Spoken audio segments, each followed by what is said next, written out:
Yay! I'll give it a few minutes for people to log on. I've got myself a nice little coffee here.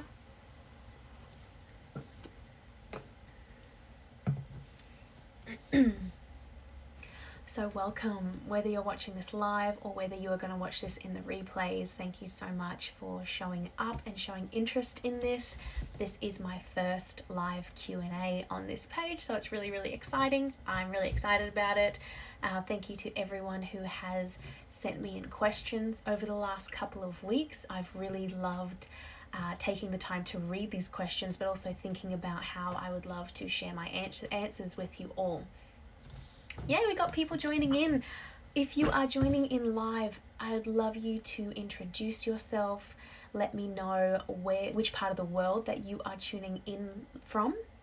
I know that there are people from all over Australia and all over the world that love and follow the work that I do here for women's healing, and I would love to know where you're from. If you're watching the replay, you're welcome to do the same thing. Comment below where you're watching from, what your name is, and then hashtag replay for me so I know who is live and who's coming in at a later date. So beautiful. Welcome.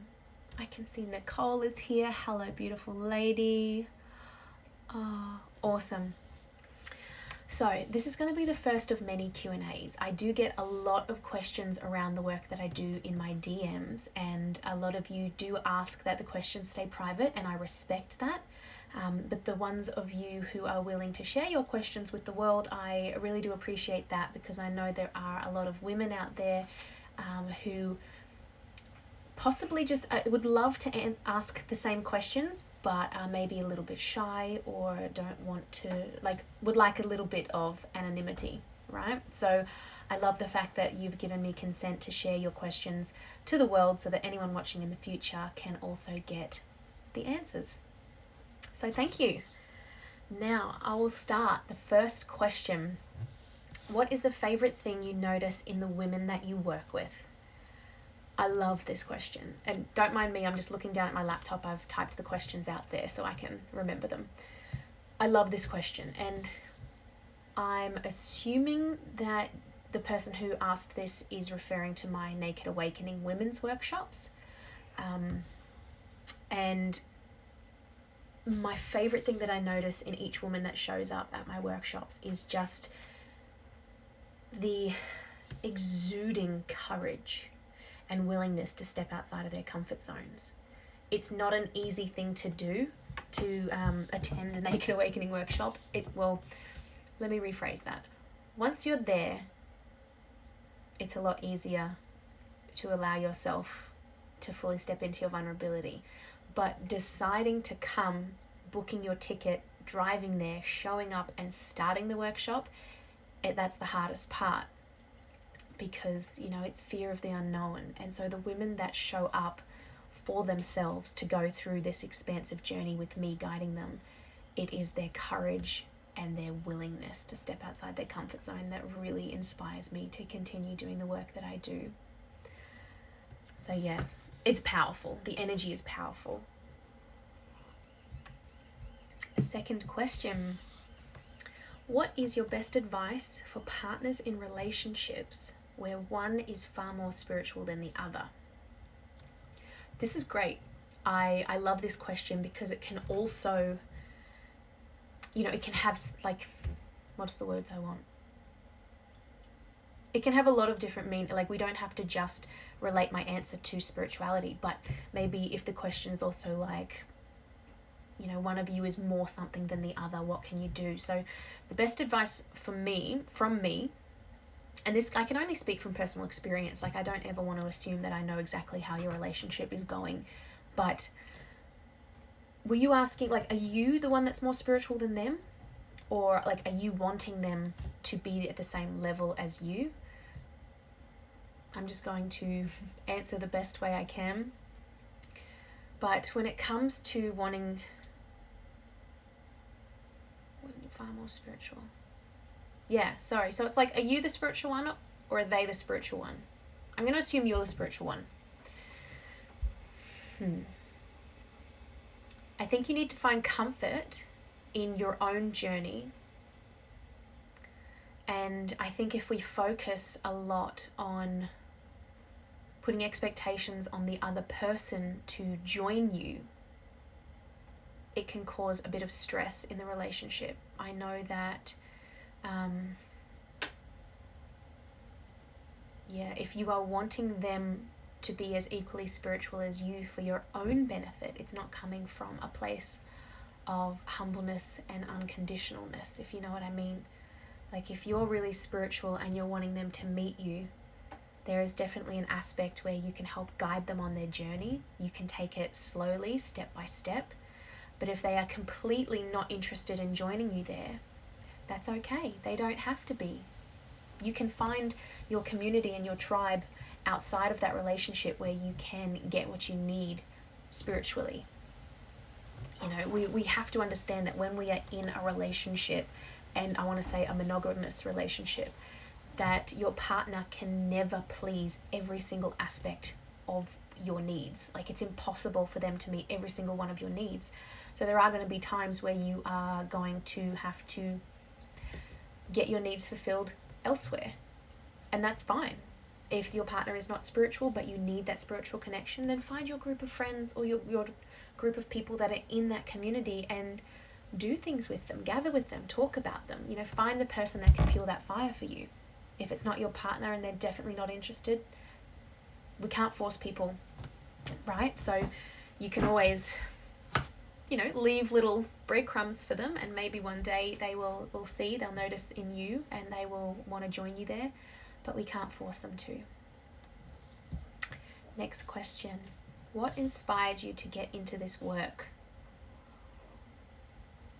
So again, it's not specific as to which work you're referring to, but I'm going to assume it's Naked Awakening because that's what I am promoting and advertising and speaking on mostly on my page.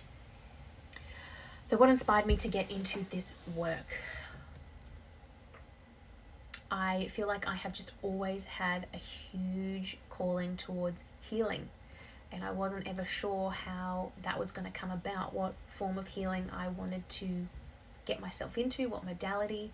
And when Naked Awakening was shown to me, when the facilitator training opened up in 2019, I jumped at the opportunity because I also felt like my healing was getting drawn towards the feminine. I don't work with the masculine in a healing sense just yet. I do see it in my future, but right now I've been very called to work with the feminine. And so what inspired me to get into this work is just this deep desire to be able to uplift women and to allow them to tap into their potential within themselves, like as this being, as this vessel. And so I think that's what's inspired me, is that I've seen it happening around me, and I've just been drawn. Like, I must have manifested it, I did. I manifested it for myself, and it showed itself to me in the form of Naked Awakening. Next question. Oh, thank you. Thank you for holding this space for us to get to know you better. You're welcome, lovely. All right, next question. How do you stay aligned despite obstacles and setbacks? This is another great question, and I think that this one is more in relation to me starting my own business. So I worked part-time last year when I started, slowly building this business that I'm in now, that this page is dedicated to. But as of the 1st of January this year, I am a sole trader and I am running my own business. And yes, it has been scary and it has been daunting, and there has been, the things that come up. So I'm glad you asked this question, because I'm still navigating it. I'm only in my 3rd month of running my own business, so it's by far not over. But obstacles and setbacks are unavoidable. First and foremost, this is what we have to know. Nothing is ever going to run smoothly all the time. And I see them as a necessary stepping stone in order to learn and grow as a business owner, for my business and with my business. So I find that my alignment comes from seeing the obstacles and setbacks in this light. So I don't see them as something that makes me scared or anxious or frustrated or sad or angry. I see them as a fantastic opportunity to learn what not to do, what doesn't work, what might work in a better light, in a better way, and just always a way for me to grow. Like, I love that saying, there is no, what is it? There's no such thing as a mistake, right? It's a lesson. And so I find like my alignment in my business comes from seeing my obstacles and setbacks as a stepping stone towards growth and expansion in my business. How did you start your business? Okay, so my business. I started it by first figuring out what my passions were, and I did that by traveling the world on and off for about 10 years. I left high school. I thought I was going to be a dancer. It just didn't turn out that way. That's fine. So I started traveling. And in traveling the world and seeing new cultures and meeting new people and having just the most incredible experiences, I really found out what my true passions were in life. And I didn't know how I was going to put all of my passions into one job. And so when Rosie Rees, intro Rosie Rees, announced that she was running her first Naked Awakening facilitator training, I jumped at the opportunity to become part of the franchise that she's built and become the Queensland facilitator, because everything that I love can be put into this one beautiful thing called Naked Awakening. But I also have started my business branding under my own name, Rikki, and I can add in all the other things I do, like energy healing and yoga teaching and essential oils. And so Naked Awakening and Rosie Rees really gave me the freedom to create the dream job of all my passions being put together. All right. Next question. What process could you suggest to remove the fear I have so I can take action and join in one of your workshops? Fantastic. Like, these questions are so good. I love them. This one is, I want to say true to so many women out there who follow my page, see what I do, but just surround the idea of it with so much fear. So the first thing that I would suggest is to view your fear as a piece of information and not as a threat to your survival. Who said that? That's not my line. Tony Robbins said that. So view it as a piece of information and not as a threat to your survival. Okay, so what is fear? False evidence appearing real. It is something we create in order to allow ourselves to not jump out of our comfort zone. So ask yourself why you're afraid to come to the workshop. Like, first of all, I really feel like it's about connecting to yourself. This is what the workshop is all about. But also, you can start this before you even come to a workshop. Connect to yourself. Why are you afraid? Are you afraid of being naked? Are you afraid of people seeing your body? Are you afraid of stepping outside your comfort zone? Are you afraid to share your traumas, your past, your shames? Are you afraid of the powerful woman that might emerge after you experience this workshop? That's a big one. Are you afraid of that powerful goddess that you could unleash if you stepped out of your comfort zone and attended this workshop? I think it's really important to sit with your fear. All of our feelings must be given permission to be felt. Suppressing, repressing, hiding, locking them away, it's never going to end in a way that is healing for you. So it's a time for reflection. When you feel fear, it's a time for reflection. Are they real fears, or are they excuses? This is another thing that ties us back to, are you afraid of the true person that might come out, that powerful woman inside that might come out when you actually step out of your comfort zone and free her and surrender to the experience? Are they real fears, or are they excuses that you are creating so that you can stay in your comfort zone? What else could you do? I mean, take baby steps. do these things that I've just said. Sit with yourself and ask yourself these questions. See what comes up from it. And lastly, talk to me. Like, I am always here to ease your mind and answer any questions you have about the night that may allow you to feel more comfortable in joining in. I've done it to a lot of women who have messaged me saying, I love the idea of this, I'd really like to come, but da da da da da da da. And I've been able to tell them, you know, exactly what the workshop entails, exactly how it's going to be set up, the lighting, the mood, the music, the women, watching the before and after videos that I have on YouTube from women who have come and telling you how they feel afterwards. It's all available for you. Every question you have, I'm happy to answer, so reach out to me.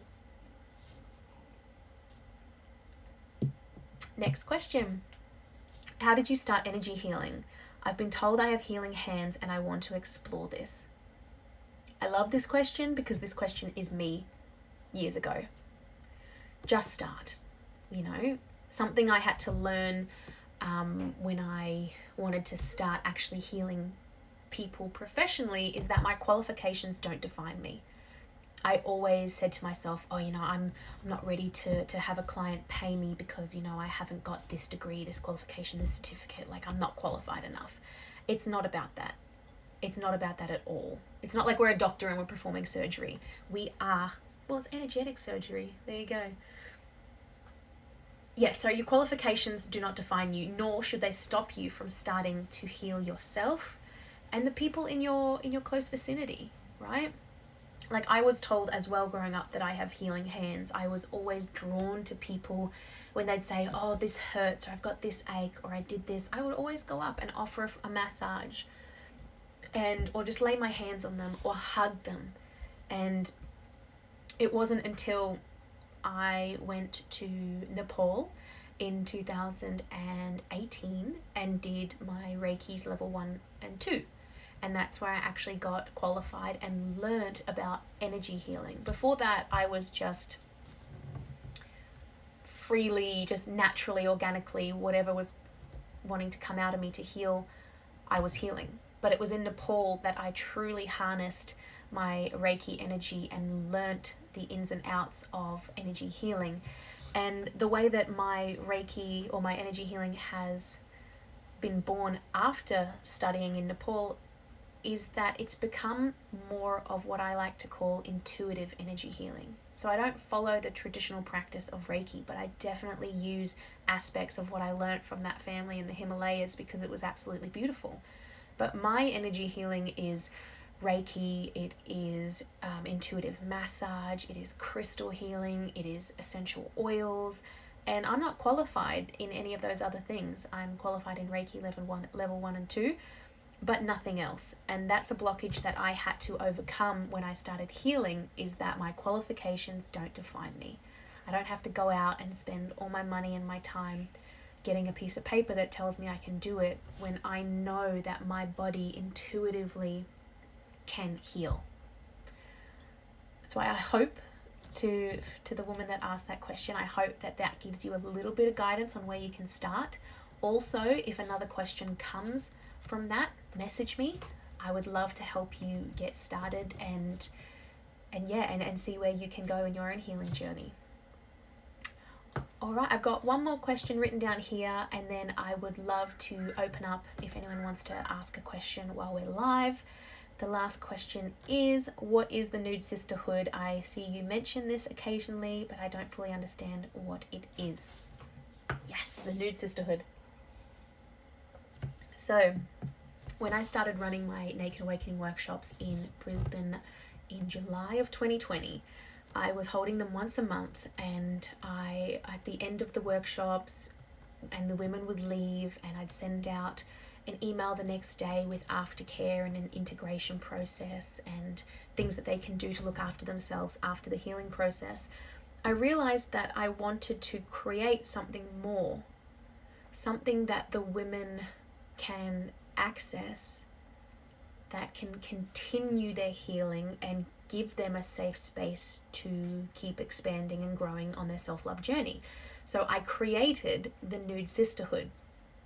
And so this is for every woman that attends my workshop. It's kind of like they've been initiated into the community. It's a private Facebook group, and it's only for women who have attended the workshop, and it's a safe place for us to connect with other women that have done the workshop, to ask questions, to vent, to whinge, to laugh, to share things that inspire us, to ask for help, to ask for accountability, mentorship, guidance, absolutely anything, because each woman that is in the group has attended the workshop and has done the same level of healing and could possibly help you. Like, I'm always here for you to ask questions, but you can meet new women that are in your state, in your city, in your suburb, that have done this work that you can build a friendship with, and you know that you have a deep connection. And it's such a beautiful community. And every few months, well, actually it's getting more and more, we have meetups. So everyone who can make it at that date, the last one was at my house here. We had dinner and drinks and played music and just socialized. And then we're going to see a show in a couple of weeks in Brisbane. And then we went out for dinner one night. And so I'm just basically building community and allowing the women who have come to start their journey through self-love to have a place to continue their journey and to hold them accountable. And so it's not just buy your ticket, come to the workshop, and good luck with the rest of your life. I felt very called to build this community also because I myself have never really had a big community of female influence that was consistent in my life. I was a bit of a tomboy in school, and then I traveled a lot, and I never really let the women in. I realized lately that I've been holding on to a lot of sister wounds from my past. So also for me, creating the Nude Sisterhood is a way for me to help build the tribe of powerful women that I want in my life. And they say that the 5 people that you hold closest to you or you spend the most time with are a reflection of yourself. And so I only want to be surrounded by powerful, authentic, goddess energy women who are proud of their journey and willing to be vulnerable and step outside of their comfort zone. So that's what the Nude Sisterhood is. We have 5 more minutes, so I'm just going to check the comments to see if anyone has asked a question. If you are still watching live and you have a question for me, now is your chance to ask it.